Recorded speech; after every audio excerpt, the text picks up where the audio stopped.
Diretamente da quarentena está começando mais um CurvaCast. do Diplomatas de Silas. Hoje eu estou de novo com o Luiz Felipe para a gente continuar a nossa série sobre organizações de esquerda no Brasil. A gente vai chegar no final da conversa, que é o período que vem depois de 1964, vai até os dias atuais. Certo, Felipe? Sim, espero que a gente consiga concluir hoje. Então, bora lá. Como que você pensou em dividir isso, o- Bom, a nossa conversa de hoje? eu acho que faltou falar um fato importante que acontece antes de 1964, mas que vai se estender para além do golpe militar. Eu não sei se você ia traçar uma cronologia aí específica, mas a gente falou muito de passagem a respeito da reforma agrária e das lutas por reforma agrária.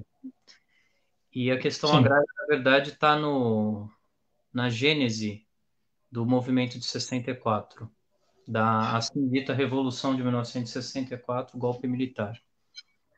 Na verdade, havia lutas camponesas se desenvolvendo no Brasil de maneira organizada desde a década de 1950. E a Igreja Católica tem uma participação decisiva na organização desses grupos. E você tinha até me perguntado num dos episódios, não me lembro se no segundo ou no primeiro, a respeito do PSB. E o PSB, que é uma denominação muito fluida, houve várias organizações que usaram esse nome de Partido Socialista Brasileiro. Ela não tem uma participação política decisiva em nenhum momento da vida política brasileira, mas em Pernambuco, um deputado eleito pelo PSB, Francisco Julião Arruda de Paula, ele vai ter um papel decisivo nas lutas camponesas do agreste pernambucano. Eles vão montar uma organização que virá a ser chamada de Ligas Camponesas.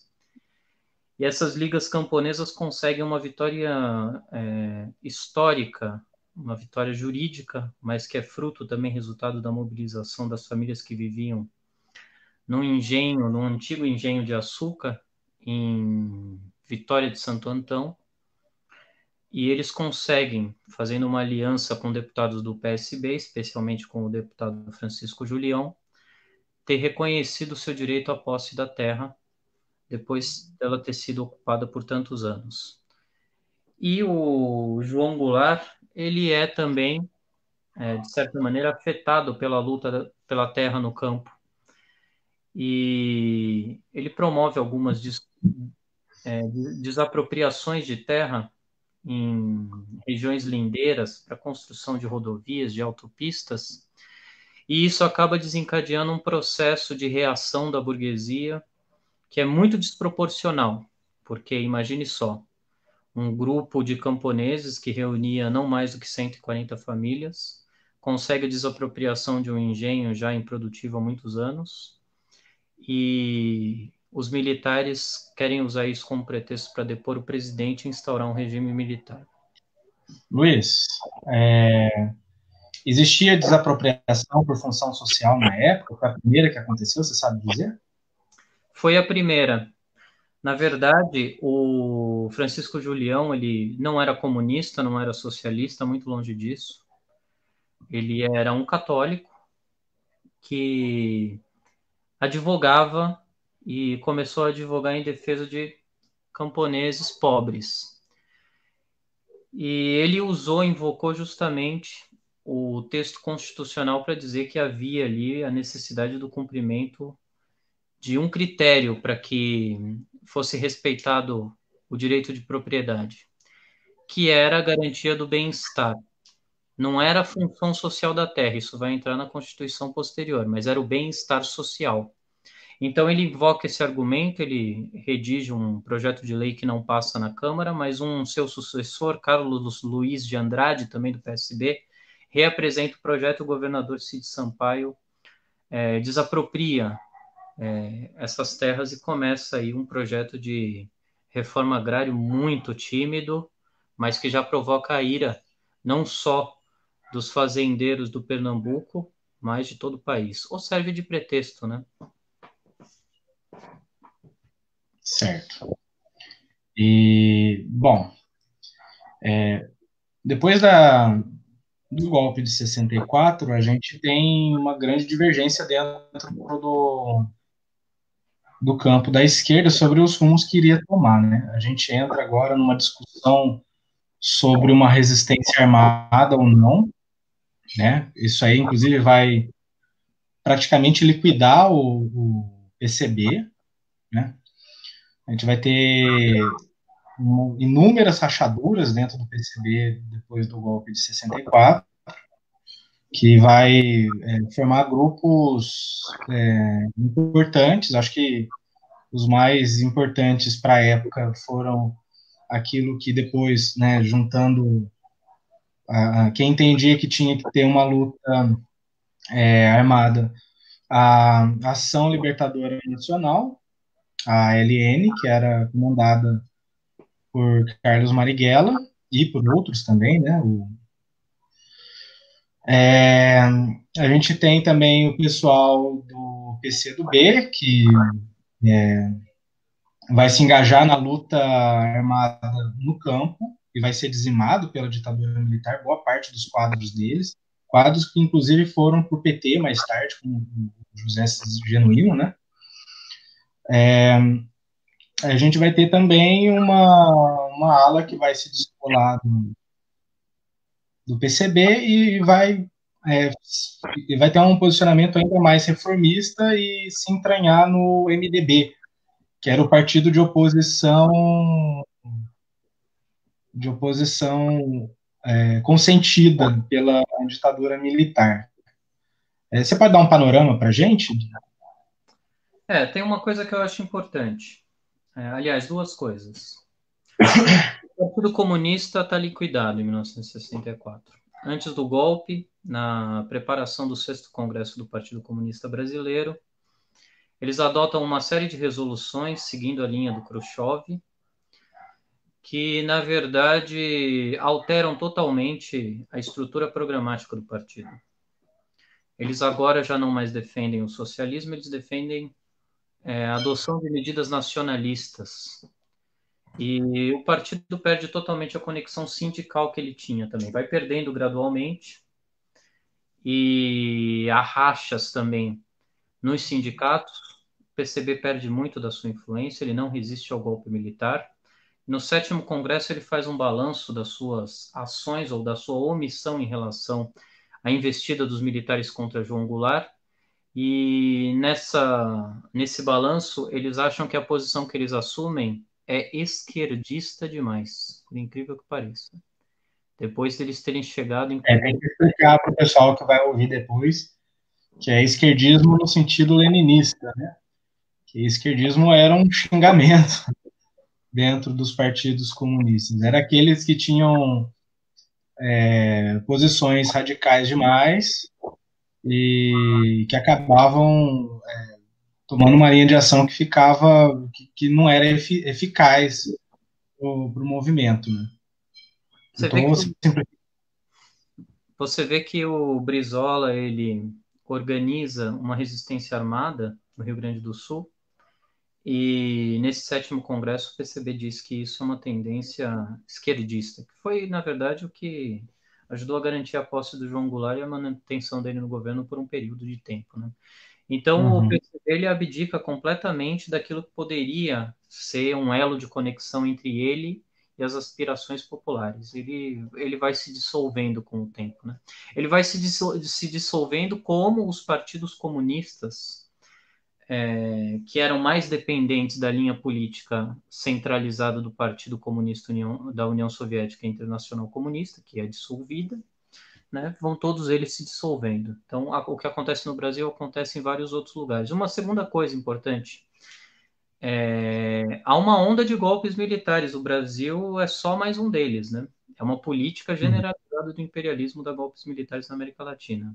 Uma junta militar assume o governo em 63 no Equador. Depois do golpe no Brasil, René Barrientos Ortunho assume na Bolívia.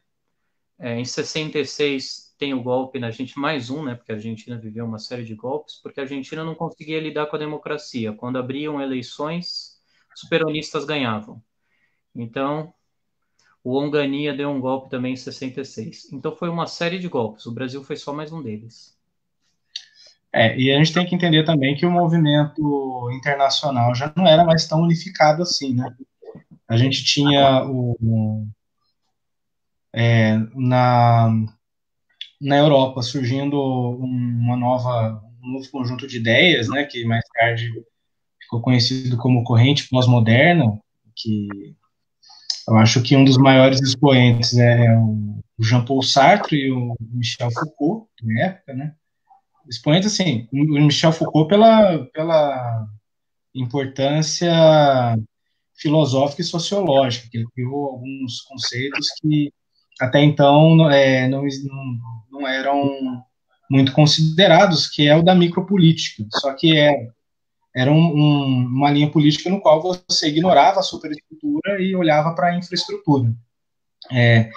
E a gente também teve a Revolução Chinesa, que é sempre como é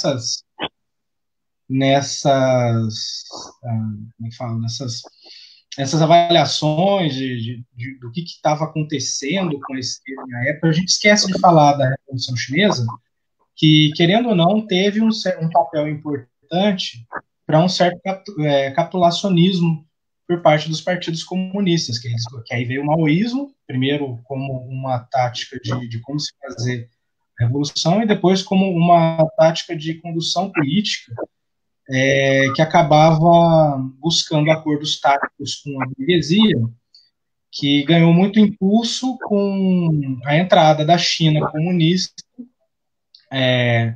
com com apoio dos Estados Unidos no Conselho de Segurança da ONU. Então, isso aí teve desdobramentos dentro dos partidos comunistas do mundo inteiro, né? Que achava que, às vezes, dependendo do caso, não era tão interessante assim você ficar alinhado com a Internacional Comunista e fazer acordos com a burguesia para poder tentar avançar de alguma forma, né?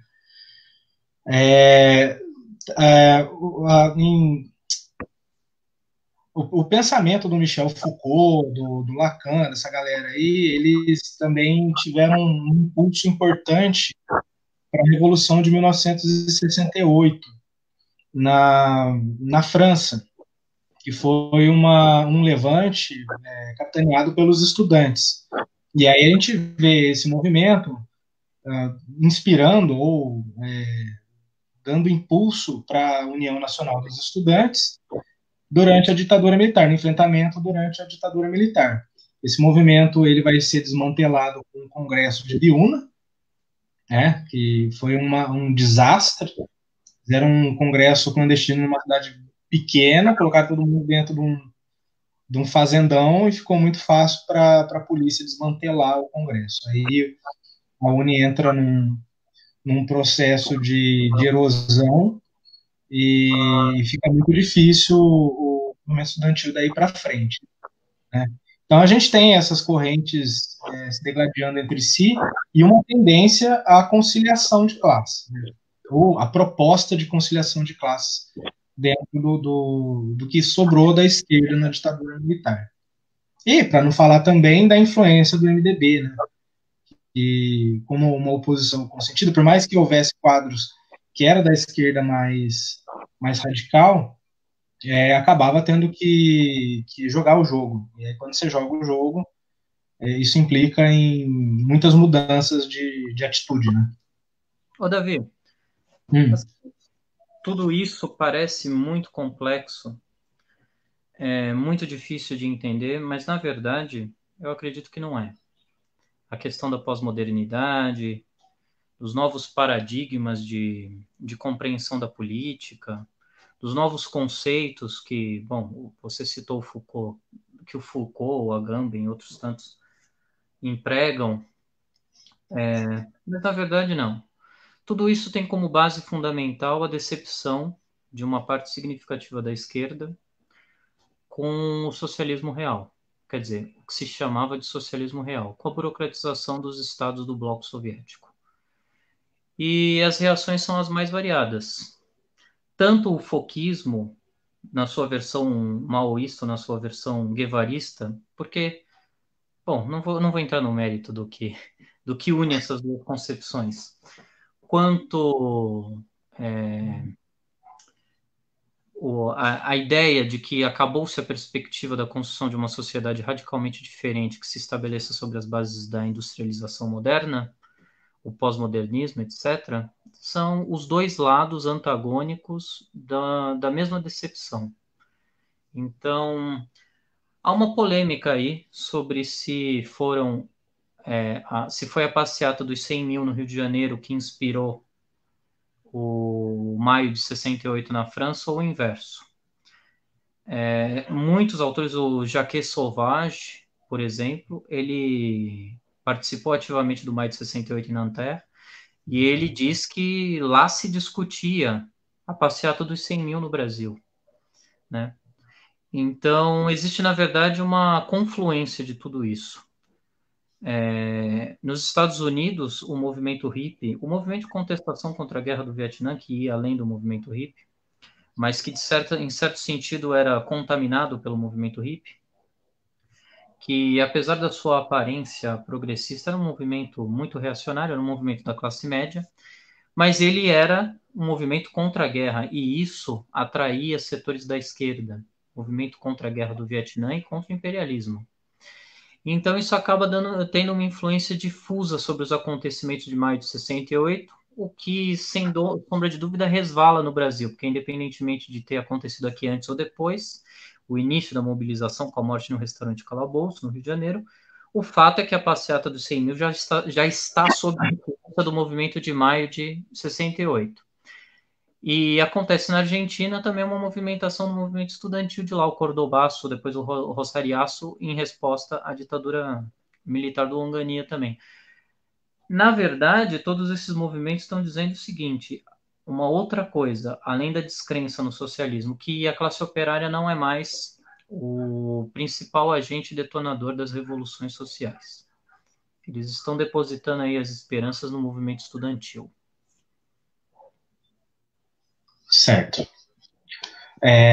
E aqui no Brasil, eu acho que pode-se dizer que esse movimento estudantil ele deu início a uma certa vanguarda nos movimentos de luta armada, né? E tem como você comentar para a gente como é que a luta armada contribuiu para os rumos da esquerda a partir dos anos 70, seja pelo rechaço, seja pela inspiração, sei lá. A minha ideia é um pouco heterodoxa em relação à luta armada, porque o que eu tenho ouvido em geral são considerações a respeito de ser estrategicamente correto ou não ter empreendido uma luta armada contra o regime militar aqui no Brasil. Na verdade, eu não acho isso. Eu acho que o fundamental aí é a salvaguarda teórica da ideia da revolução, que foi feita nas condições em que podia ser feita. Porque você imagina, as informações chegavam no Brasil com grande atraso e não chegavam para a base militante dos partidos, muitas das vezes. Então, eles encaravam, por exemplo, a Revolução Cubana como uma revolução socialista, o que não era. Uma parte da imprensa burguesa, inclusive, sabia que as motivações do movimento 26 de julho não eram socialistas. Que, no decorrer do processo, eles chegam a conclusões socialistas. Por quê?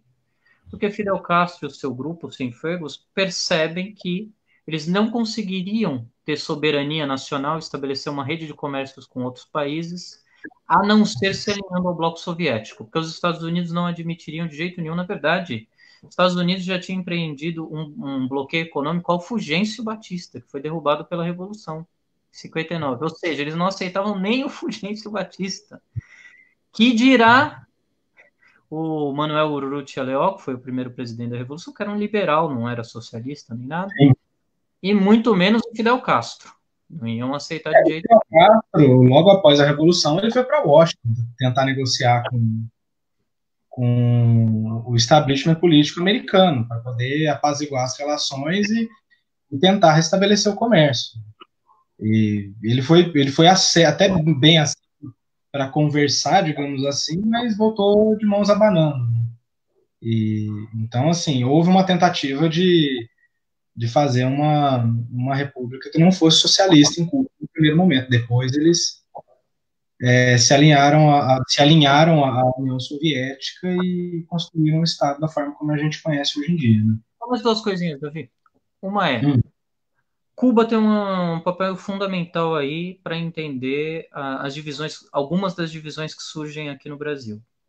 Porque em 67, Cuba se vendo exprimida ali entre o continente americano e os Estados Unidos, pressionada pelo embargo econômico, depois da crise dos mísseis de 62, ela cria a OLAS, Organização Latino-Americana de Solidariedade, e presta assistência a vários movimentos insurrecionais de vários países. Inclusive, como eu tinha dito, antes da ditadura militar havia um embrião de movimento revolucionário aqui, a Ação Popular, ligada às ligas camponesas, né, que é um movimento da juventude católica, não é um movimento socialista.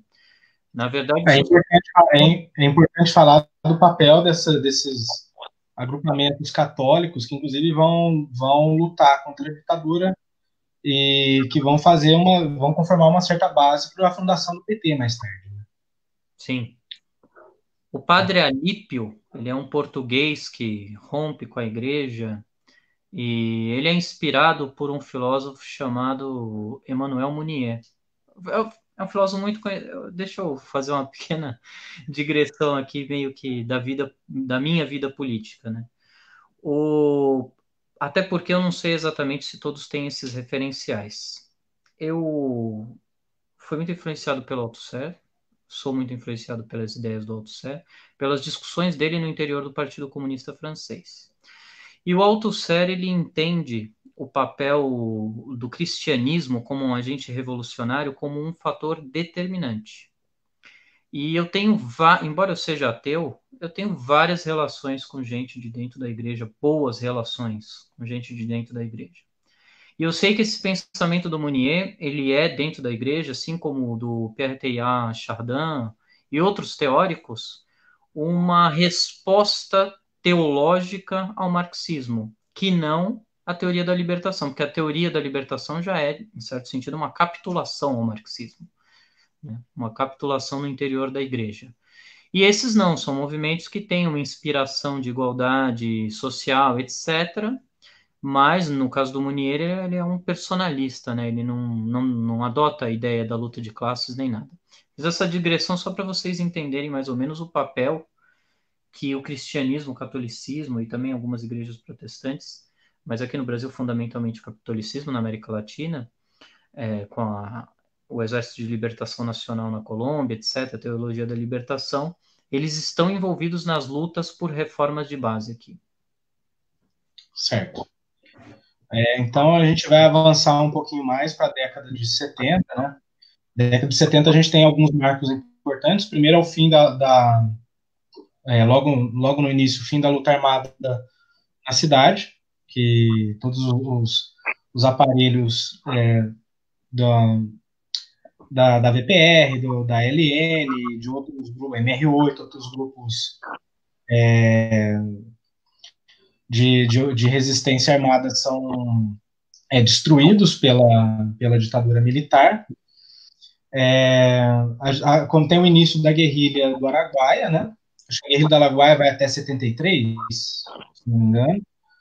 Em 73 a gente tem um outro marco, que é o fim do padrão ouro no plano internacional, para poder flexibilizar e já lançar as bases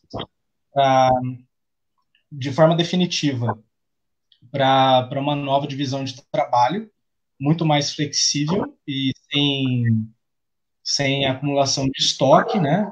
Que ficou conhecido como paradigma pós-fordista, que inclusive vai ter. Por que eu estou falando disso? Porque esse tipo de organização do trabalho vai ter implicações no movimento sindical, que é a base inclusive de muitos partidos da esquerda, né?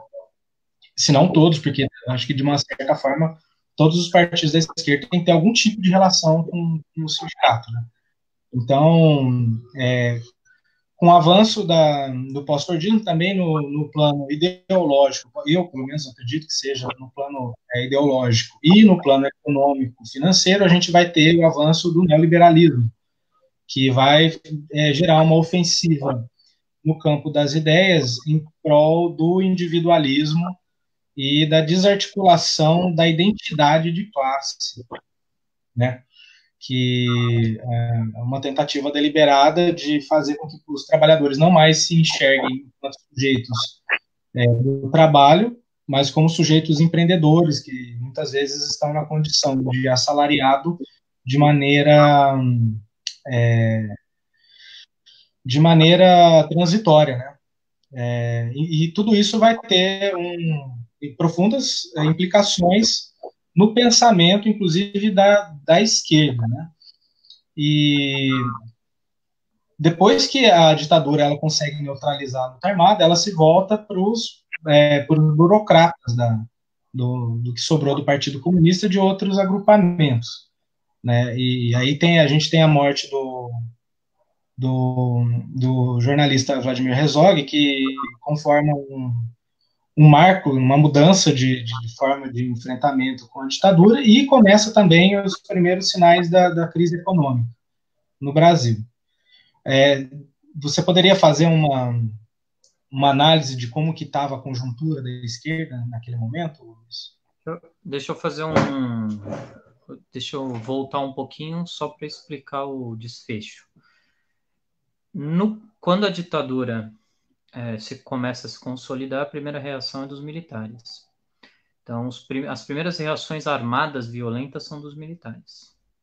O Jefferson Cardim Osório, ele organiza uma reação em 3 Passos na fronteira com o Uruguai, apoiado aí pelo Brizola e por Cuba, né? Eles recebem financiamento de Cuba, alguns deles, inclusive, treinamento de Cuba. Logo depois, o Brizola monta uma guerrilha, primeiro em Criciúma, não dá certo, depois na Serra do Caparaó, entre Espírito Santo e Minas Gerais.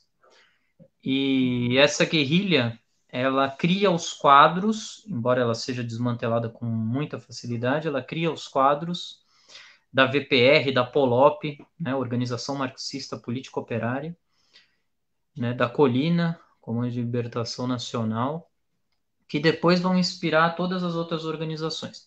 Então, a luta armada não começa propriamente com a extrema esquerda, nada disso, ela começa os setores democráticos. A POLOP é fundada por gente da juventude do Partido Socialista Brasileiro, né? A Dilma Rousseff faz parte da POLOP. Bem, não vamos ter ilusões, vários desses personagens envolvidos na luta armada são reformistas do mais baixo quilate, né? Lembra aí do Vladimir Palmeira, que, sei lá, acho que ele tá no PP agora, não. Vladimir Palmeira estava no PSB. Vladimir Palmeira está no PSB. O Carlos Eduardo Paz, da VPR, foi candidato a deputado estadual pelo PSB depois. A Dilma Rousseff entrou no PDT. Não eram, do ponto de vista teórico, programático, os quadros mais avançados, mas eles reagem contra a ditadura militar, a meu ver, do único modo como é possível reagir. Na verdade, o que falta aí é uma ligação entre atividade política e militância revolucionária armada. Então, as passeatas dos 100 mil são multitudinárias, mas não tem um vínculo com nenhum organismo que pudesse realmente fazer frente à ditadura militar. E as organizações revolucionárias não têm praticamente nenhum vínculo com as organizações de massa. Essa é a tragédia desse período. O PCB ele vai se submeter às regras e às condições da ditadura. Ele aceita o bipartidarismo num certo sentido, porque ele se une ao MDB, né, que é o partido consentido, é um partido da ditadura. O MDB não é um partido propriamente de opositores da ditadura. Há gente que se opõe à ditadura dentro do MDB. Há muitos outros que, por conveniência, fazem parte do MDB, talvez até esperando que a ditadura não vá durar muito tempo, porque essa era a promessa dos militares, né, que eles iam convocar eleições gerais. 64, depois que o Castelo Branco deixa de ser presidente, aliás, em 68, quando ele deixa de ser presidente, e as promessas de eleições gerais não se realizam, então aí começa a haver movimentos de massa aguda, eles são reprimidos severamente, há várias mortes, e aí se reconstitui a esquerda. A esquerda tem que redefinir o seu projeto, de como ela pode lidar com a situação. E aí você falou de um marco importantíssimo, é o fim do Acordo de Bretton Woods, né? Se não me engano, em 71. E é, na verdade, o fim do padrão ouro, e o dólar se torna moeda internacional, reserva de valor internacional. Quando isso acontece muito em função da crise no Oriente Médio.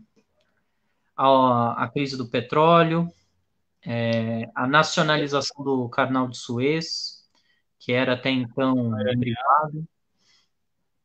Pode falar. Revolução Iraniana, né? Exatamente.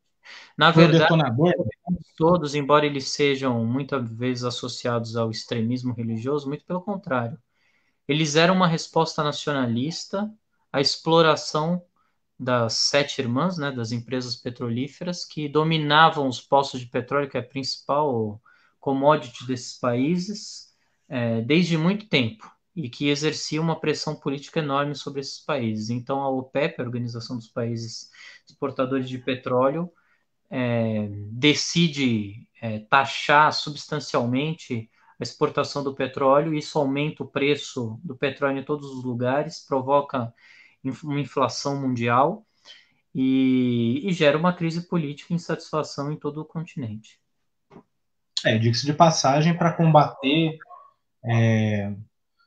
esse aumento do preço do petróleo, os estados centrais, né, do capitalismo central, via de regras, promovem um aumento nos juros, né?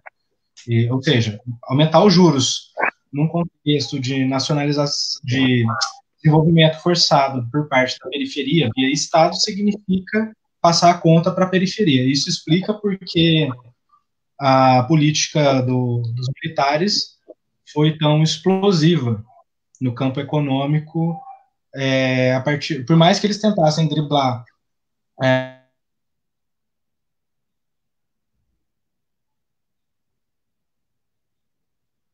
Cortou aqui, Davi.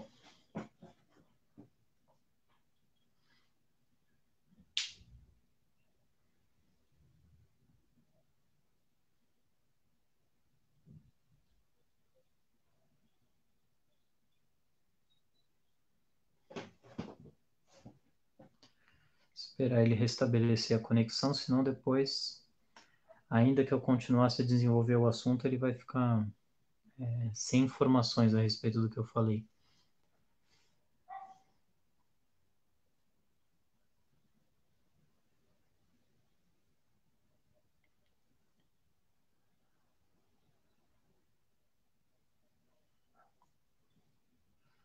Bom, um outro fato. No último episódio eu tinha dito que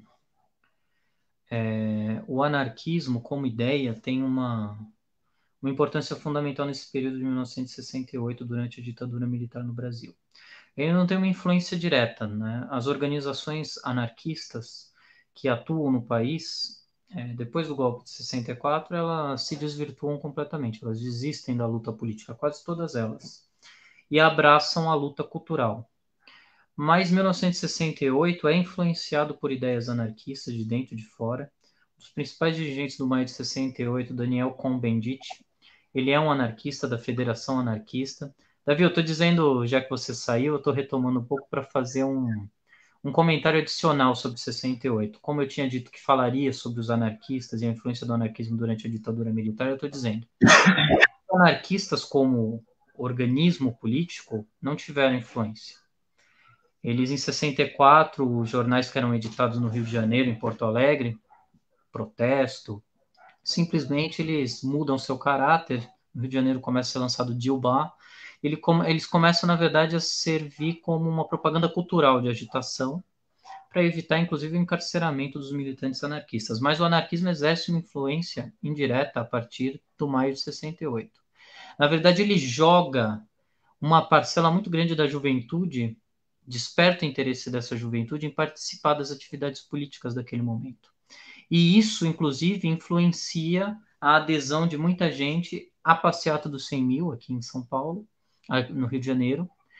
E depois, muitos desses acabam, pela falta de vínculo organizacional possível com o anarquismo, se somando à iniciativa de outros grupos, o Grupo Comunista 1º de Maio, que atuam dentro do movimento estudantil.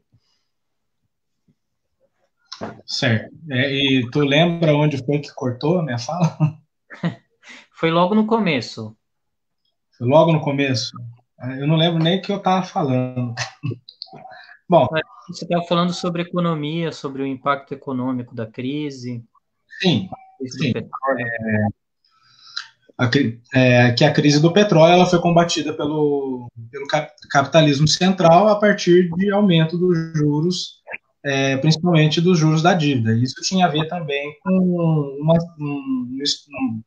uma tendência de financiarização da economia, que visava dar mais flexibilidade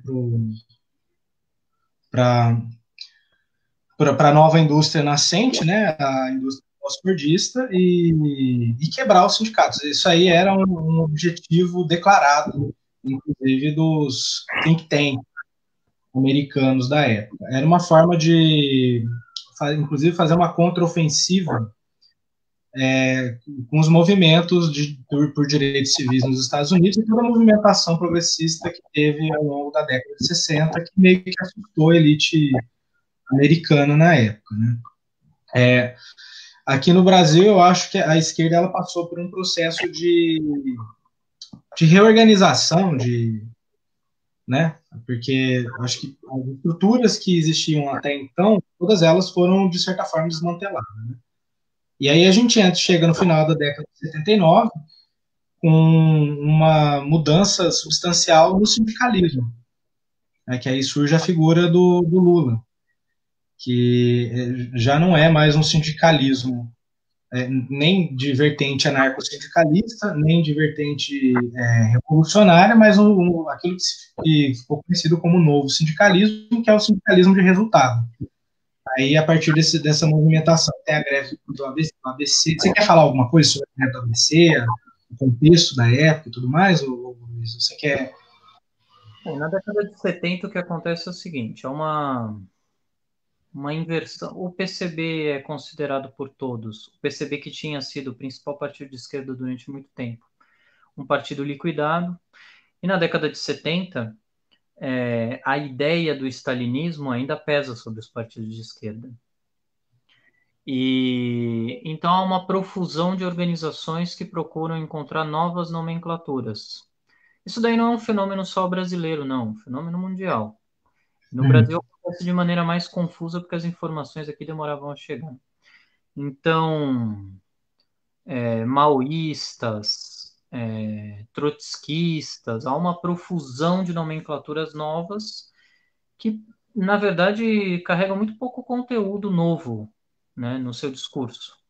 Eles são mais uma retomada dos referenciais teóricos de antes da liquidação do PCB, né, uma retomada dos ideais, muitas das vezes revolucionários, que muitos dos militantes dessas organizações conhecem muito superficialmente, mas que eles tentam resgatar de uma maneira ou de outra num contexto de ditadura militar. Então, as organizações de esquerda vão tendo que se reformar. Elas vão se reformando e a ditadura militar, sofrendo o duro impacto, depois de ter passado por o período do milagre econômico, né, de 70 a 73, ou 69, né, quando o Brasil vive, sem sombra de dúvida, um salto aí industrial, embora tenha tido aquela manobra denunciada pelo Banco Mundial de ocultamento da inflação, né, o Delfim Neto teria ocultado a inflação, para fazer com que o crescimento parecesse ser maior, independentemente disso. Maquiagem de dados é a especialidade desses caras. A gente está vendo hoje em dia. Né? É verdade, né? Agora a gente está... Não tem por que militar no Ministério da Saúde, entendeu? Uhum. A gente está com 0 casos de Covid agora, né? Tá. E está tendo caso de ressurreição também, viu? A gente estava morto e voltou. Então, e o movimento sindical, ele fica de 68, greve da Cobrasma, as greves de Osasco e Contagem, até 78, praticamente totalmente inativo, né? Ele é um subproduto das reformas feitas na época de Getúlio Vargas, né, pelo Agamenon Magalhães, foi governador interventor de Pernambuco e também ministro do Trabalho. E os sindicatos, então, eles têm uma dependência econômica, estrutural, organizativa em relação ao Estado. Começa a haver uma transformação, uma agitação, né? Começam a surgir as oposições sindicais aos sindicatos comandados por interventores. E os partidos políticos de esquerda eles estão ligados a esse ressurgimento dos sindicatos. Os partidos que nós conhecemos hoje, à exceção do PCB, do PCdoB, da ala vermelha e das outras dissidências que se dizem, sei lá, stalinistas ou maoístas, mas que saem de dentro do PCdoB, que na verdade são contra esse novo sindicalismo, como você disse, eles são contra a fundação da CUT, eles são a favor de um acordo com os antigos sindicalistas intervencionistas. Eles montam um acordo, inclusive, com Joaquim de Santos Andrade, o Joaquinzão, que é um símbolo do sindicalismo pelego, né? E montam com ele aí a Central Geral dos Trabalhadores. CGT, né? É uma contraposição à CUT. E a UGT nessa época, para onde ela foi? Depois. Mas a UGT ela existia antes, né? Foi liquidada.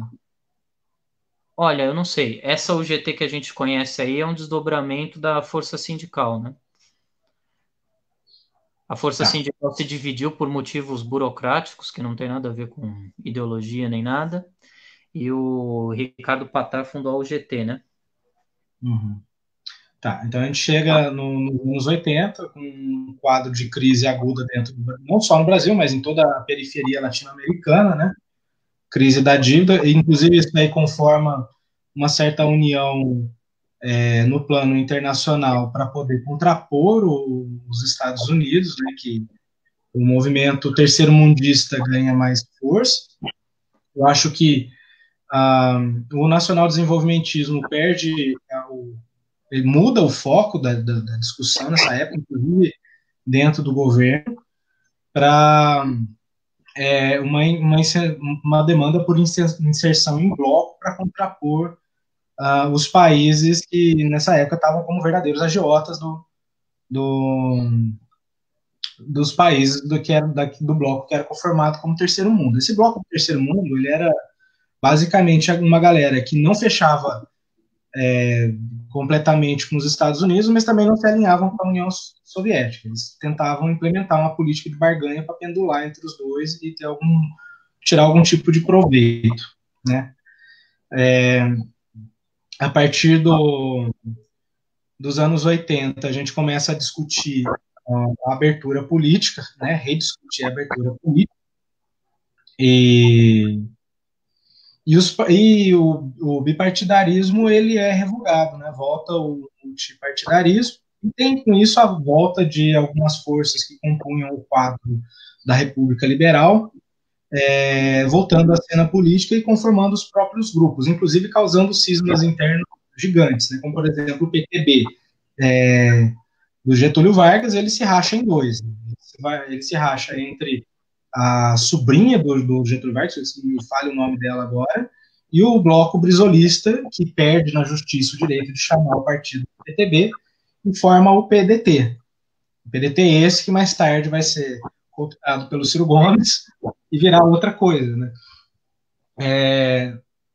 O pessoal, uma grande parte do pessoal mais à esquerda que estava no MDB vai juntar forças para fazer o PT, que inclusive consegue ser legalizado antes da volta à legalidade do PCB. Isso é uma coisa interessante, porque a volta do PCB é só em 85 e o PT ele já é formalizado em 81, né? Até com uma certa simpatia por parte do Goberico Couto Silva, que era o ministro-chefe da Casa Civil, e a gente começa a ter, então, a discussão para Constituinte.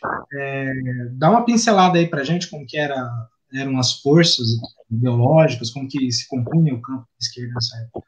Sim, no A final, formação do PT, inclusive, que eu acho que é uma das coisas mais importantes, porque o PT ele vai virar o eixo da discussão política a partir daí, né? Mesmo que ele não esteja acedendo ao poder, em 89 ele polariza com o Collor, em 94 ele vai polarizar com o Fernando Henrique Cardoso, até 2003 o Lula conseguiu chegar ao poder e continuar polarizando até depois da saída da Dilma. Né? no final da década de 70, já há vários jornais de esquerda clandestinos circulando e a expectativa de reabertura do regime político. Então, esses partidos, eles se confrontam com a seguinte situação. Ou organizar partidos que estejam ligados ao movimento sindical, ou ressuscitar o movimento sindical e, a partir dessa mobilização, conseguir criar partidos que tivessem algum tipo de autonomia, ou se vincular àquelas estruturas que estavam completamente corrompidas, né? MDB, MR8, etc. Então surge um movimento forte, aí, especialmente entre os trotskistas, mas aqui vamos ter muito cuidado com a palavra trotskismo, porque esses jornais, na verdade, eles são, na maior parte dos casos, composições super heterogêneas, eles já são frentes. E os trotskistas simplesmente eles têm maioria nessa frente porque o nome trotskismo, pelo fato do trotskismo nunca ter alcançado o poder, não está tão manchado na cena pública. Então, a maioria desses partidos assume o perfil trotskista, mais por conveniência do que por ligação. Eu duvido que esses dirigentes conhecessem a obra de Trotsky. Na verdade, as discussões desse partido aí não passam nem perto disso. São a democracia socialista, para dar um exemplo. A democracia socialista, ela surge antes do PT, ela surge em 79. A democracia socialista está montando o movimento pró-PT. Ela é a favor da criação de um partido de trabalhadores, ou seja, a discussão é, vamos criar um partido de trabalhadores ou não? A Convergência Socialista, que tinha se chamado Partido Revolucionário dos Trabalhadores e Liga Operária antes, que é o atual PSTU, eles estavam também tentando montar um partido de tendências, de frações. Todos eles, era a mesma proposta de partido, né? O fato desses partidos não terem conseguido hegemonia dentro do PT, na verdade, eles acabaram levando esses partidos para um caminho que não parecia estar inscrito na sua gênese. Não sei se eu me faço compreender. Esses partidos, eles eram todos partidos reformistas que defendiam uma composição heterogênea para formar um partido de massas. Eles não eram um partido estava muito mais à esquerda que o outro, não. O PSTU, àquela altura, era um aglomerado de ex-militantes da Ação Popular Marxista-Leninista, que era uma organização ideologicamente muito confusa, né, mas de orientação claramente stalinista, e elementos que voltaram do exílio e que discordavam disso. Então, em 1980, o PT, depois de muita insistência, ele é fundado. Ele é fundado com base nos sindicatos metalúrgicos de São Bernardo e Santo André. É o Benedito Marcílio, que era presidente do Sindicato dos Metalúrgicos de Santo André. Ele é da Convergência Socialista, que é um movimento criado por esse PSTU da época aí, né?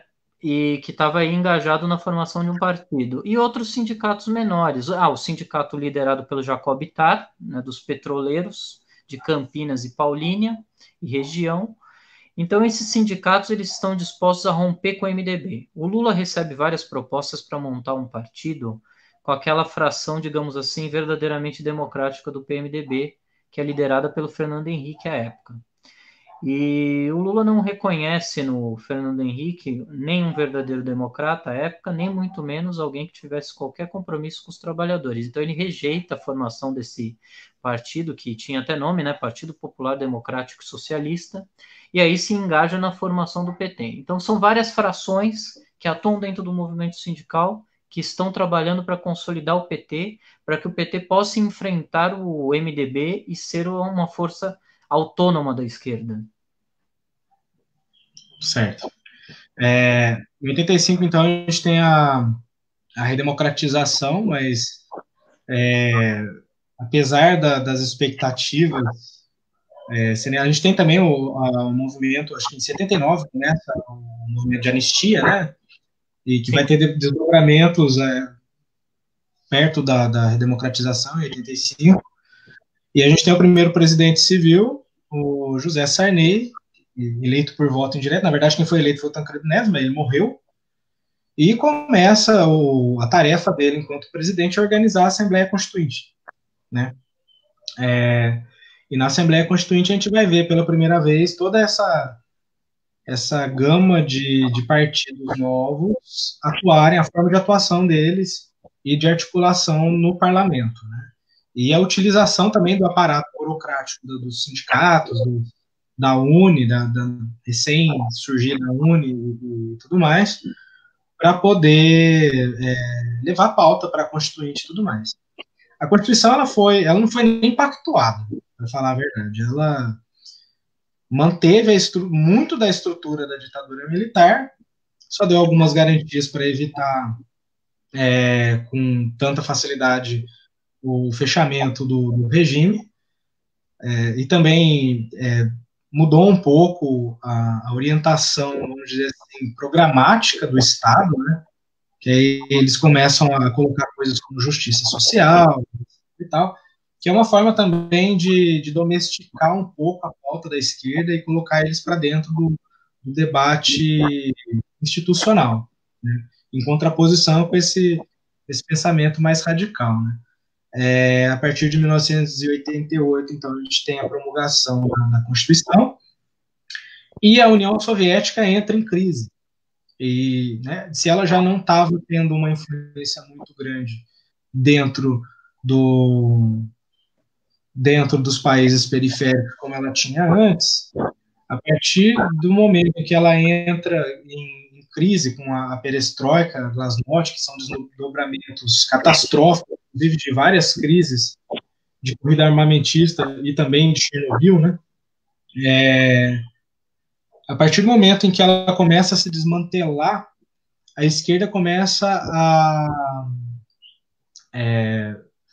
ela começa a descolar de todo o discurso revolucionário, inclusive do marxismo, não só do leninismo, mas do marxismo como um todo, né? Inclusive, há uma mudança programática dentro dos cursos de formação dos sindicatos e dentro dos partidos. E aí eu queria que você comentasse um pouco, Luiz, como que essa mudança se deu na passagem da Constituição de 88 para a década de 90,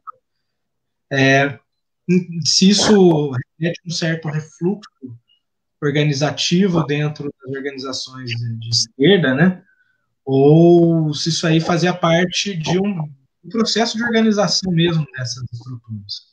Você entendeu a minha pergunta, mais ou menos? Sim. Sabe qual é o principal embaraço aqui no Brasil ao desenvolvimento de partidos mais sólidos, com mais firmeza ideológica?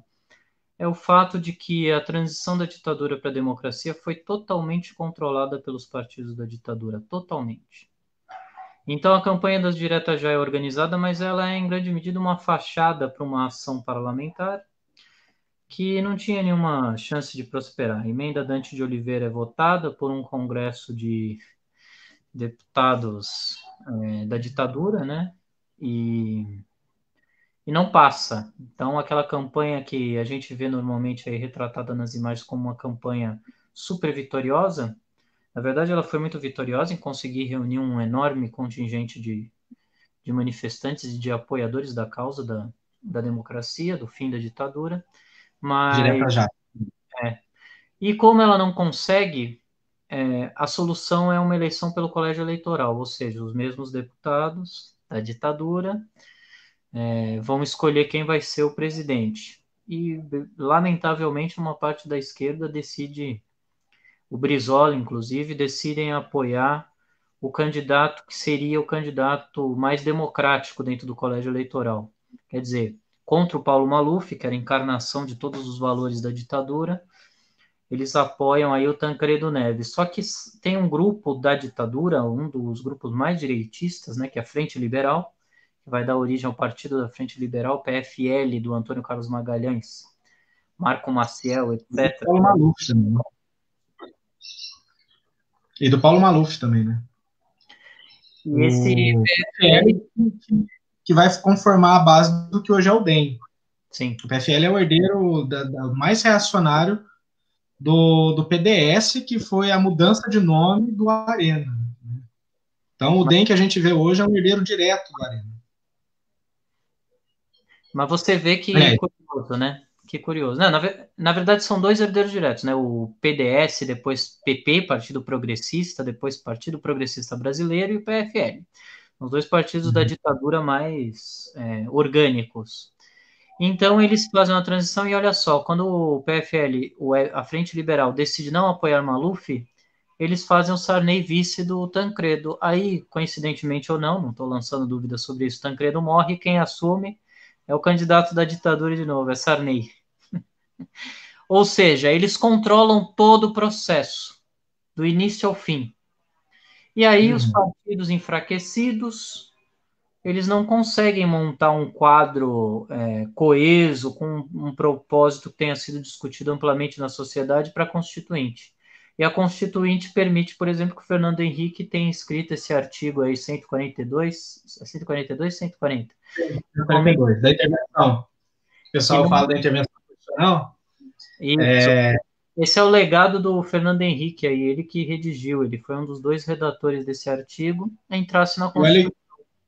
sim, e olha que interessante. Por mais que na época havia o entendimento do qual era o espírito constitucional desse dispositivo, há interlocutores que participaram do processo constituinte que denunciavam a dubiedade do artigo, a vagueza do artigo, que dava margens para as pessoas falarem que haveria a possibilidade de haver uma intervenção militar constitucional, entendeu? Então, assim, na época, eu acho que quando foi promulgada a Constituição, juridicamente falando, meio que não havia dúvidas de que aquilo lá significava que o presidente poderia requisitar as Forças Armadas para manter a ordem constitucional, mas não que os militares poderiam, por conta própria, vestir a capa do Batman e falar, ó, a gente vai salvar a República Brasileira, que nem eles fizeram em 64. Mas o bagulho foi escrito de forma vaga, justamente para poder apaziguar o coração dessa galera da Escola Superior de Guerra e do Clube Militar, né, que participou da Assembleia Constituinte, muito embora não tinha deputados direto, não tinha deputado militar, né, lá diretamente, eles participaram, eles mandavam, eles davam as cartas. O PT, ele agiu muito acertadamente, ele votou contra a Constituição. Né? Até hoje isso é explorado demagogicamente pela direita para dizer que o PT não é um partido democrático nem nada, mas você deve ter nenhuma ilusão com relação a isso. A Constituição previa várias limitações ao direito de greve, tinha esse artigo aí a respeito da intervenção militar. Bom, era uma Constituição muito deficiente. Você falou Sim. você falou de uma outra coisa fundamental. Dissolução da União Soviética, ou antes disso, né, a queda do Muro de Berlim, ou a assunção do Boris Yeltsin, que era um agente infiltrado dos Estados Unidos no governo soviético. Esses fatores todos, eles provocam também a última grande leva de cisões da esquerda mundial, e se reflete no Brasil, né? A maioria das organizações encaram, por estranho que isso possa parecer, o governo Gorbachev, as medidas de reabertura econômica como medidas positivas de restauração da fé no socialismo do bloco soviético. Na verdade, são medidas de restauração do capitalismo. E essas medidas são apoiadas pela maioria das organizações, e as que não apoiam acabam ficando isoladas e formam grupos pequenos, né? vamos lembrar aí que a convergência socialista, todos os partidos morenistas que saem desse tronco aí do PSTU, Movimento Esquerda Socialista, CST, que são frações do PSOL, eles apoiam essas reformas, né? E eles vêm com tanto entusiasmo que eles chamam de revoluções democráticas. A Rússia atravessa o período de maior pauperização da sua história, né? Os números são incontestáveis, né? Do dia para a noite. Você está de ponta cabeça, Luiz. Agora, do dia para a noite, cerca de 70% da população é lançada abaixo da linha da pobreza. Esse é um dos dados mais eloquentes para falar o que foi essa restauração capitalista que os morenistas chamam de revolução democrática. Bom, então a gente vai para a fase neoliberal light da nova república, né? Que começa com o Fernando Collor, que ele ganha a partir até de uma manobra midiática contra o presidente Lula e de uma ausência de unificação no campo da esquerda. Mas também não sei, né? Se dava para ter essa unidade entre o Lula e o Brizola nas eleições de 89, mas o fato é que o Collor, ele, a partir de uma ampla manobra midiática, ele consegue passar o Lula em 89 e chegar à presidência como o primeiro presidente eleito da nova república. O primeiro presidente eleito e o primeiro presidente a ser deposto na nova república, né? Que ele tenta fazer uma política neoliberal heterodoxa, né, com um amplo projeto de privatização, e aí ele passa a bola para o Itamar Franco, que restaura um pouco do nacional-desenvolvimentismo para poder preparar o terreno para o plano real, porque a leitura dessas frações de direita na época era que o Collor ele tentava implementar reformas de maneira muito drástica. Ele não precisava ser preparado o terreno para poder fazer as reformas econômicas que eles entendiam que era precisava ser feito para financiarizar a economia brasileira. E aí surge, então, a figura do Fernando Henrique Cardoso. Aliás, o Fernando Henrique Cardoso é bom lembrar, né? Ele era do PMDB, em 88, e aí ele conforma o PSDB supostamente de esquerda, né? Mas aí quando ele chega no poder, ele dá cabo ao projeto de Estado Normal, que é uma inserção subserviente aos interesses imperialistas, né? Uma vez que você não tem mais União Soviética para contrabalancear a influência norte-americana no Brasil, né? E aí ele faz o plano real ainda no governo do Itamar, que era um governo tampão, e consegue se eleger presidente para 2 mandatos, com a estabilização da inflação, né, da moeda. Acho que o PSTU ele sai do PT nessa época, não é, Luiz? O PSTU, se não me engano, sai em 93. 93, já no Itamar Franco, depois do impeachment do Collor, né? É um momento é um momento muito tumultuado do capitalismo, né? Quando todo mundo pensa que é o fim da história, né? Quando a imprensa oficial noticia o fim da história, a queda do Muro de Berlim como o fim das aspirações socialistas. Na verdade, a América Latina vive uma crise dramática. A Bolívia, o México, vivem quebradeiras econômicas, altas e picos inflacionários. No Brasil, a inflação passou dos 240% durante o período Sarney.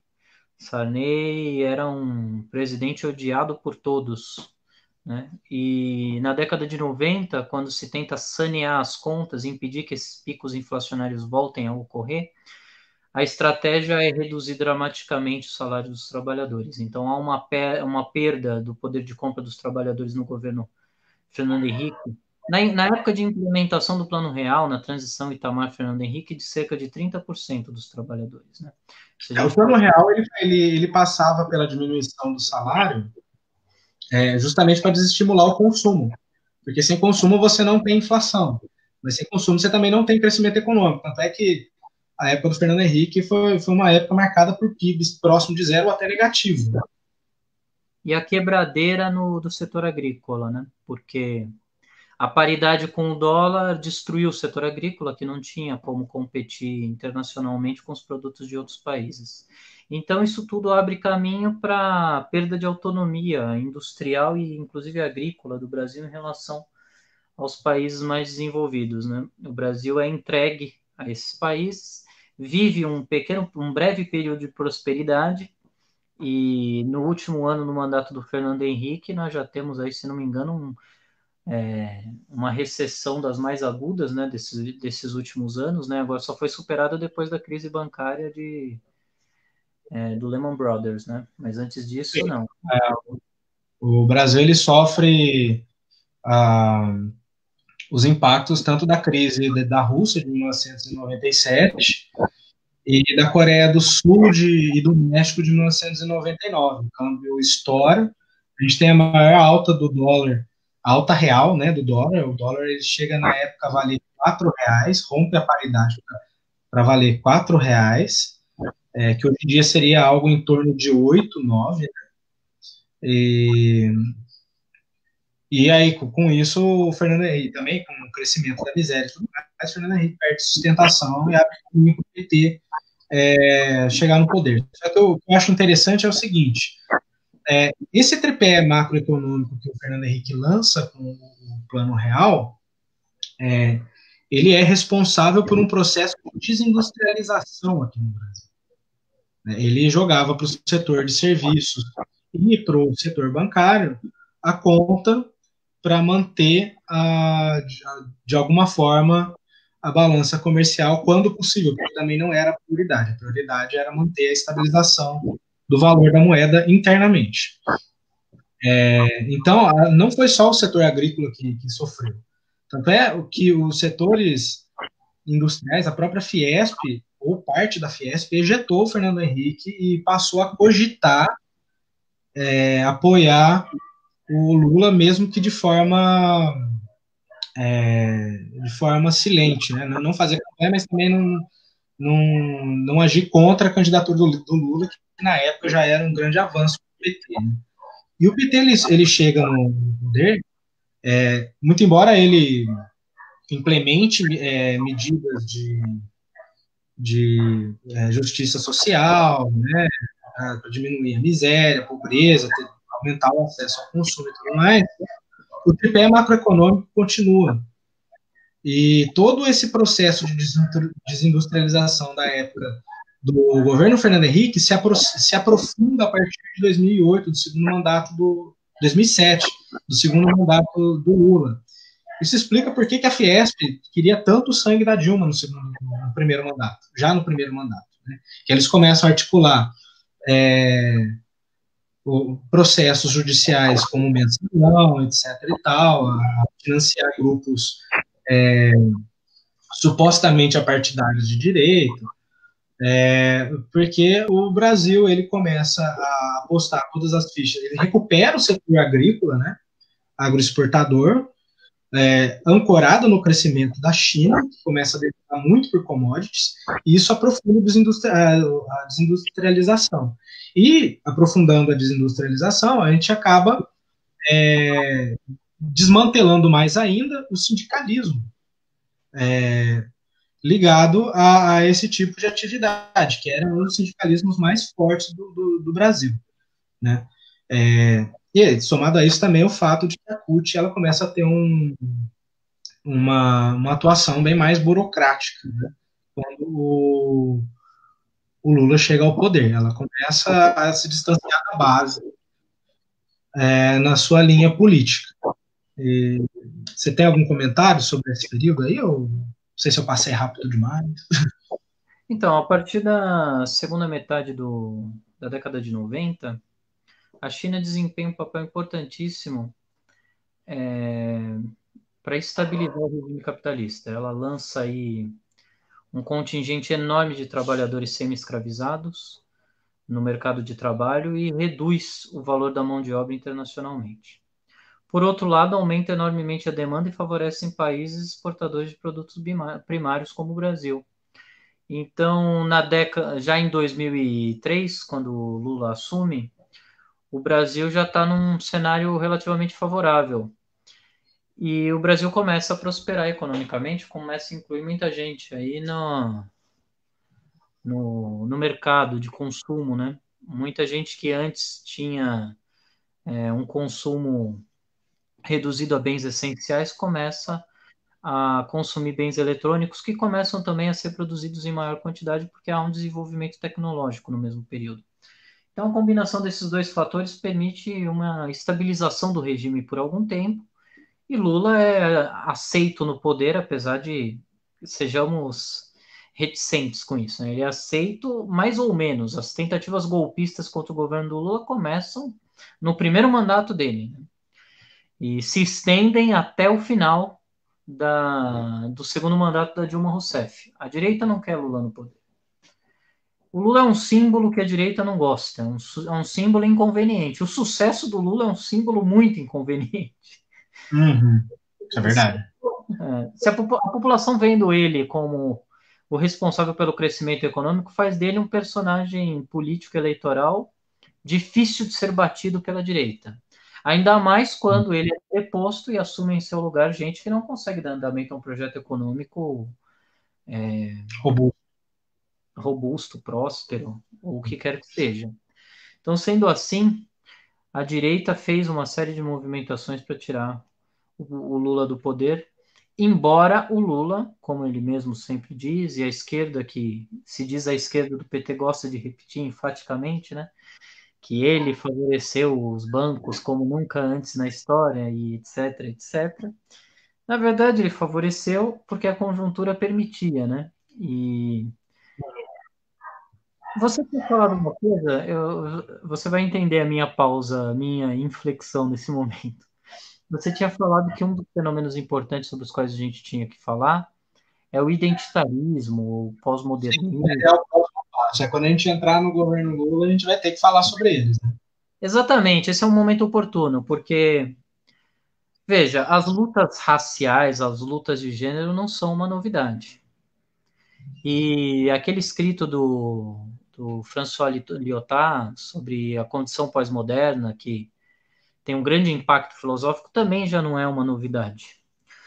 O que há de novo agora é a atomização do trabalho aumenta drasticamente e o poder de consumo também melhora para um círculo muito mais amplo de pessoas.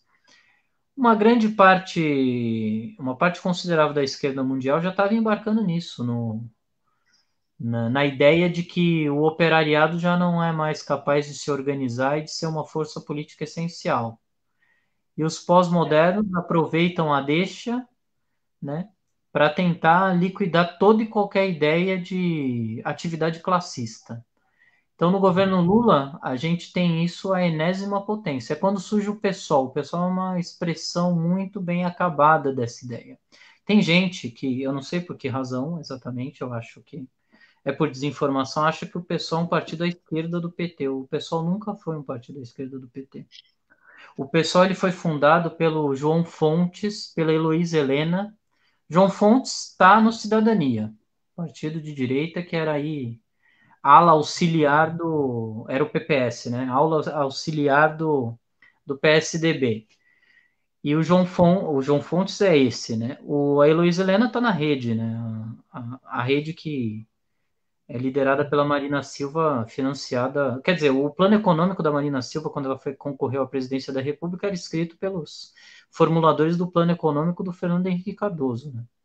Janotti, André Lara Rezende, esse círculo de pessoas aí, neoliberais. O pessoal é formado por stalinistas que ficaram deslocados, como Milton Temer, que depois da redemocratização ele foi para o PSB, ele não foi para o PT. Ele era um personagem totalmente deslocado do universo político. Plínio de Arruda Sampaio Muita gente não conhece, eu lembro que durante a campanha dele aqui para presidente, o pessoal me falava do Plínio como se ele fosse uma figura nova. Nossa, o Plínio é um cara super radical. O Plínio, na verdade, ele se elegeu deputado 2 anos antes do golpe, 62, pela Aliança pela Família para combater o socialismo, o comunismo, etc, etc. Isso daí era um agente que, mesmo dentro do PT, ele era considerado a ala direita do PT, setor mais moderado. A Luísa Erundina concorreu agora, a governadora pelo PSOL, ela foi expulsa do PT porque quis fazer parte do governo Itamar Franco. Bom, enfim, falando tudo isso para dizer, aí está a base da liquidação da ideia da luta de classes, da liquidação total do marxismo, da substituição disso por lutas identitárias. O PSOL é um partido de lutas identitárias, mas não é aquela luta identitária de grande intensidade, por exemplo, como as lutas de Detroit em 67, 68, os grandes protestos contra a Ku Klux Klan pelos Panteras Negras, que são lutas que acabaram inclusive se vinculando a ideias radicais de esquerda. Não era como a luta pela independência dos povos africanos, do Francis Fanon, nada disso. É aquela luta puramente no universo semântico, no mundo das palavras. Então, o PSOL, ele é o espelho acabado. Você conhece a moça, essa tal de Sabrina Fernandes? Conheço. Essa Sabrina Fernandes, eu não consigo acreditar que essa moça é professora universitária, embora tenha a Janaína Pascoal do lado da direita também, que é inacreditável. É uma moça totalmente sem conteúdo nenhum, ela faz parte do que é a expressão na América do Norte desse identitarismo, que é o New Democratic Party do Canadá. Faz ou fez parte, que tem o Jagmeet Singh e tal. Eles já são partidos, eles governam, inclusive, a província de Manitoba, de Nova Escócia, no caso, são partidos totalmente integrados ao regime. Sabrina Fernandes se diz trotskista. Não, mentira, gramsciana. Gramsciana, ela reivindica Gramsci. Absurdo, essa moça não sabe nada de marxismo, não sabe nada. Mas o identitarismo ele vai chegar no PT também. Né? Ele vai absorvendo essas pautas, principalmente eu vejo Gente, aqui, ó, o problema não é você advogar por pautas identitárias, que estão na infraestrutura do negócio, sabe? A gente sabe que existem opressões diferentes para quem é mulher, para quem é negro, mas é um erro a gente olhar para essas opressões e não perceber que existe uma superestrutura, sabe? Que o capitalismo gera essas diferenciações. O capitalismo ele é formado basicamente por macho, gente branca, e cristã. É óbvio que todo mundo que não é desse jeito, eles vão querer excluir, vão querer colocar como mão de obra para as coisas mais, os trabalhos mais degradantes ou os trabalhos mais exploradores. Vão também fazer isso a partir de um conjunto de ofensivas no campo ideológico que desumaniza as pessoas. Isso é óbvio, mas é importante a gente perceber que existe uma coisa que une todas essas lutas, e não é o fato assim, de que todo mundo é oprimido. Não, todo mundo é oprimido pelo mesmo motivo. Porque a classe dominante que oprime, ela tem um conjunto de valores e de subjetivismo que permite esse tipo de opressão, entendeu? Só que aí vem uma crítica para como a gente se porta agora. A gente parece não olhar mais para essa superestrutura que une todo mundo. Isso gera muita fragmentação, sabe? A gente vive falando de união de esquerda. União de esquerda sempre foi um bagulho complicado, né? Porque a esquerda tem mais divergências ideológicas que pragmáticas, e aí você tem um problema muito grande na hora que você vai precisar tomar uma ação unificada. Mas, por vez, esses movimentos fragmentados e tudo mais, eles acabam como falo, focando naquilo que um outro movimento tem, que supostamente é a opressão desse movimento. Você entende o que eu quero dizer? Por exemplo, Acho que o exemplo mais claro que tem é quando um movimento feminista, por exemplo, acusa um movimento LGBT, principalmente o pessoal que é da ala trans, de reforçar padrões do machismo, etc. e tal. Quando, ao invés disso, eles poderiam estar olhando para a estrutura que gera tudo isso, que gera um conjunto de valores que permite tanto a exploração da mulher quanto a exploração e a marginalização de quem é transexual, né? Sabe o que eu não entendo? E, Sabe o que eu não entendo, rapidamente? Eu não entendo o hum, seguinte. Veja, os negros, os negros da América Latina de um modo geral, mas do Brasil especificamente, eles são maltratados há muito e muito tempo, há muito e muito tempo. A reivindicação deles, da pauta daqueles que se dizem identitaristas, não resolve minimamente esse problema.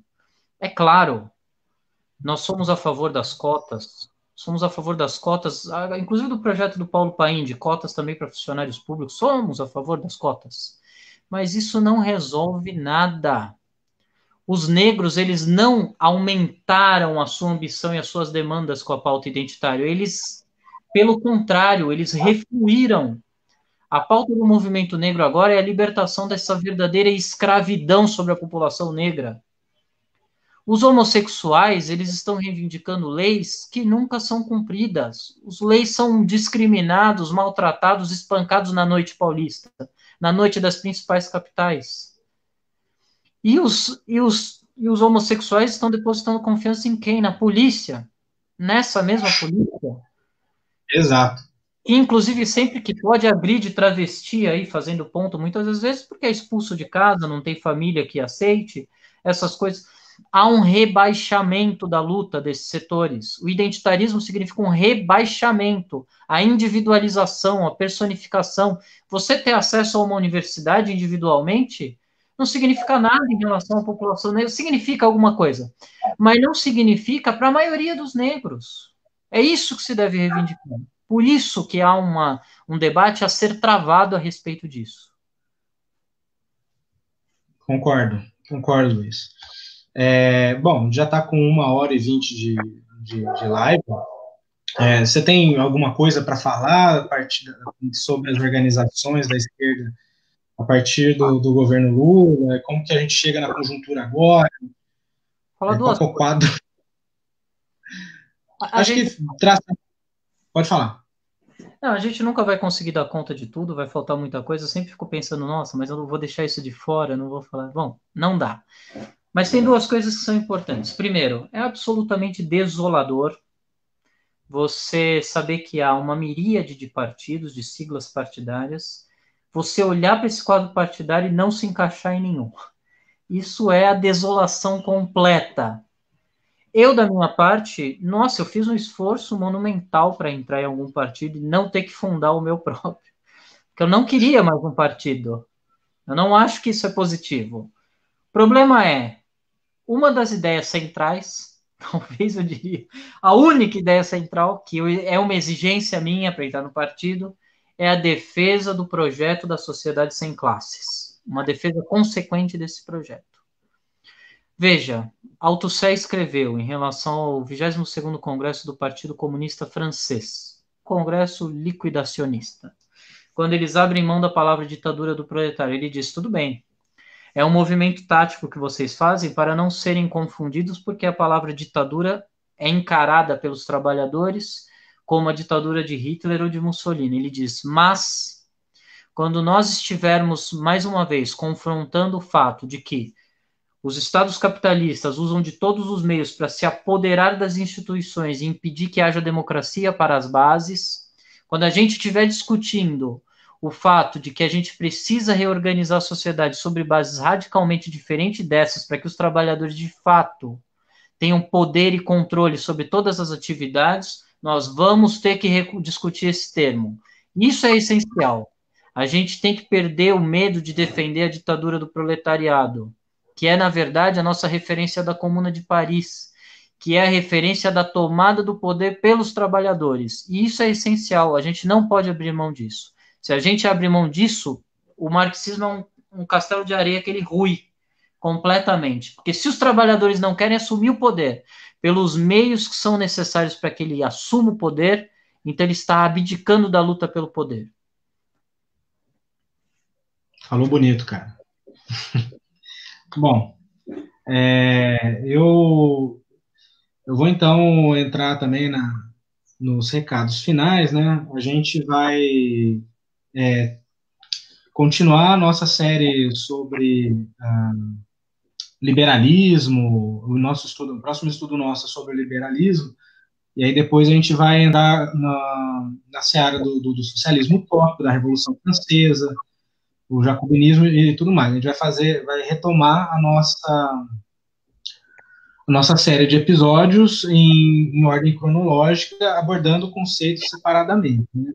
Essa série que a gente fez em organizações de esquerda, ela foi uma ideia do Luiz, né? Eu não sei se a gente atingiu o objetivo, Luiz, com essa série de conversas que a gente teve. O que você acha? Eu espero que sim, até porque é um dos objetivos, todas as vezes que a Luiz, gente tem atividades públicas, um dos tu me principais... ouviu, Luiz? Oi? Ouvi. Luiz? Oi, tá me ouvindo? Tá me ouvindo, Davi? Oi? Davi? Tô ouvindo, agora eu tô ouvindo. Tá. Então, deixa eu retomar, deixa eu me lembrar. Um dos principais objetivos quando a gente faz atividade, que normalmente são chamadas de atividade de formação política, é para formar a nós mesmos. É claro, a gente quer contribuir para que o debate dos outros também avance, e o debate dos outros faz o nosso avançar. Até eu não tinha conversado isso com o Davi, mas se alguém tiver interesse em participar dos nossos debates, manda uma mensagem para a gente, entre em contato com a gente pode tentar organizar uma atividade conjunta. Nosso interesse é fazer com que o debate se amplie, que a gente consiga ter um público maior. Uma coisa que eu falei só no primeiro episódio, talvez tenha sido falha minha, é que as pessoas elas poderiam ter mandado dúvidas, não só pelo WhatsApp, né? Porque muitas das coisas aqui são pessoas, questionamentos que eu coloco aqui, são pessoas que me mandaram depois pelo WhatsApp, falaram assim, quando você for falar de tal coisa, tenta abordar tal coisa, etc e tal. Mas vocês podem mandar perguntas pelo comentário do Facebook também, tá? Ao vivo, a gente pode tentar abordar aquele questionamento ao vivo. Aliás, é uma das coisas que a gente quer que aconteça, entendeu? Davi, eu dei esse conselho a um grupo político certa vez e eu acho que isso é uma coisa essencial. Acho que eu fui feliz nesse conselho, nem sempre eu sou feliz nesse. Uma organização política ou alguém que queira militar politicamente, ele pode terceirizar tudo. A impressão do jornal, o canal do YouTube, mas uma coisa ele não pode terceirizar, é a sua formação política. Ninguém pode fazer isso pelo outro. Cada um tem que procurar, tem que fazer o esforço para conseguir interpretar a sua maneira, de acordo com a sua realidade, os fenômenos políticos. Porque sem isso, nós somos manobrados pelos outros, inevitavelmente. Estava tendo uma discussão sobre as torcidas de futebol. Não tenho nada contra as torcidas de futebol participarem de atos políticos, pelo contrário, eu acho muito positivo. Só que as torcidas de futebol não têm uma estrutura organizativa nem de formação teórica que lhes permita ter uma opinião própria. Então elas acabam sendo arrastadas pelas outras organizações. E infelizmente foi o que aconteceu com o Boulos agora. Eles acabaram sendo arrastados para uma aliança com o Boulos que impediu eles de fazerem um ato na Paulista. Eu acho que isso é muito negativo. Sim. E é uma prática que a gente tem que voltar a retomar, né? De fazer, porque ação política, para a gente que é de esquerda, que está do lado mais fraco da corda, ela precisa ter teoria e prática. Ela precisa ter prática. A gente precisa agir de forma consciente, inclusive tentando prever quais são os resultados da nossa ação. A gente não pode simplesmente também tomar certas atitudes achando que vou tomar tal atitude, vou ver qual que vai ser o movimento do opositor, né, do pessoal que está na oposição. Tem uma visão do que aquilo pode impactar na vida, né? Aí, por exemplo, a gente vê muito debate, por que eu estou falando disso? A gente vê muito debate atualmente com relação a ir ou não em protesto, se a ação direta ela é uma forma legítima de protestar ou não, se o Bolsonaro vai fechar o governo a partir dos protestos ou se não tiver protesto, sabe? E as opiniões que são colocadas, principalmente nas redes, são opiniões muito rasas, sabe? Achar, achar que um presidente vai deixar de fechar um regime porque as pessoas não foram manifestar ou porque elas não tiveram embate com a polícia, eu